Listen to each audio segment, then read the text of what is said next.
খুব বেশি বিপদে আছেন, দেয়ালে পিঠ থেকে গেছে, পৃথিবীতে কোনো মানুষের কাছ থেকে সহায়তা পাওয়ার আশা ছেড়ে দিয়েছেন, অসুবিধা নাই। এই তিনটা আমলকে আপনি নিজের জন্য বাধ্যতামূলক করেন, ইনশাআল্লাহ তাআলা হেফাজত করবেন। জীবনে বহুবার আমি আমলটা করে দেখেছি। কঠিন কঠিন বিপদে আল্লাহ তাআলা কিভাবে উদ্ধার করেছেন আমি নিজে অবাক হয়ে গেছি, সারপ্রাইজড হয়ে গেছি। নবী করিম সাল্লাল্লাহু আলাইহি সাল্লাম বলেছেন, তার যে কোনো বিপদ থেকে বের হওয়ার জন্য আল্লাহ তাআলা নিজে পথ দেখায় দেন। এমন ভাবে পথ দেখাবেন সে কল্পনাও করবে না। বহুবার আমল করে দেখেছি আমি, হাতে হাতে পেয়েছি আলহামদুলিল্লাহ। কোন বিপদে পড়লে দোয়া ইউনুস খতম করে দোয়া করা যাবে কিনা?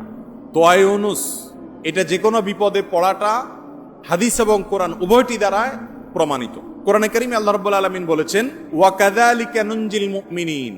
ইউনুস আলাইহিস সালাম বিপদে পড়ার পর তিনি যে দোয়া করেছেন, লা ইলাহা ইল্লা আনতা সুবহানাক ইন্নী কুনতু মিনাজ জালিমিন, এই বাক্যগুলো পড়ার পর এগুলো বলে বলে আল্লাহর কাছে তিনি দোয়া করেছেন, আল্লাহ তাআলা তার বিপদ উদ্ধার করেছেন। বিপদে পড়ার পর তিনি যেরকম উদ্ধার হয়েছেন এগুলো পড়ে আল্লাহ তাআলা কোরআনে এই দোয়ার উল্লেখ করে, এই বাক্যগুলোর উল্লেখ করে এরপরে বলেছেন, ওয়া কাযালিকা নুনজিল মুমিনিন, একই ভাবে তাকে যেরকম এই বাক্যগুলো, এই জিকিরগুলোর মাধ্যমে আমি রক্ষা করেছি, হেফাজত করেছি ওই বিপদ থেকে, মাছের পেট থেকে, একই ভাবে আমি মুমিনদেরকেও রক্ষা করব।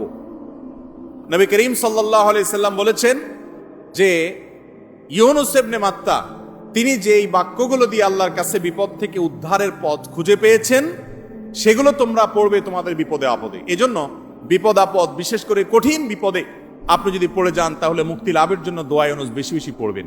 এর পাশাপাশি আরো দুটি আমলের কথা বলতে পারে, যেটা আমার জীবনে বহুবার আমল করে দেখেছি আমি, হাতে হাতে পেয়েছি আলহামদুলিল্লাহ। এক নম্বর হলো দোয়া ইউনুস, আরেকটা হলো ইস্তেগফার। এটাও হাদিসে আসছে, নবী করিম সাল্লাল্লাহু আলাইহি সাল্লাম বলেছেন, মান লাজিমাল ইস্তেগফার, যে ব্যক্তি ইস্তেগফারকে লাজিম বানায় নেয়। লাজিম বানায় নেয় মানে কি? মানে পড়তেই থাকে, থামে না। টয়লেটে গেছে তখন শুধু বন্ধ, খাচ্ছে তখন শুধু বন্ধ, ঘুমাচ্ছে তখন শুধু বন্ধ, আর সারাক্ষণ পড়তেই থাকে ইস্তেগফার। আস্তাগফিরুল্লাহ ওয়া আতুবু ইলাইহি, সাইয়্যিদুল ইস্তেগফার বা যে কোনো ইস্তেগফার, সবচেয়ে ছোট ইস্তেগফার আস্তাগফিরুল্লাহ আস্তাগফিরুল্লাহ, এটা যে পড়তেই থাকে, নবী করিম সাল্লাল্লাহু আলাইহি সাল্লাম বলেছেন, তার যে কোনো বিপদ থেকে বের হওয়ার জন্য আল্লাহ তাআলা নিজে পথ দেখায় দেন। এমন ভাবে পথ দেখাবেন সে কল্পনাও করবে না। এবং জীবনে বহুবার আমি আমলটা করে দেখেছি। কঠিন কঠিন বিপদে আল্লাহ তাআলা কিভাবে উদ্ধার করেছেন আমি নিজে অবাক হয়ে গেছি, সারপ্রাইজড হয়ে গেছি। নাম্বার 3, দুরুদ।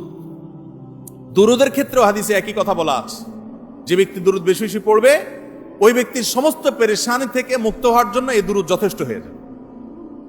তাহলে 3টা আমলের কথা বললাম, দোয়া ইউনুস, লা ইলাহা ইল্লা আনতা সুবহানাকা ইন্নী কুনতু মিনাজ জালিমিন, আরেকটা হলো ইস্তেগফার বেশি বেশি, আরেকটা হলো দুরুদ।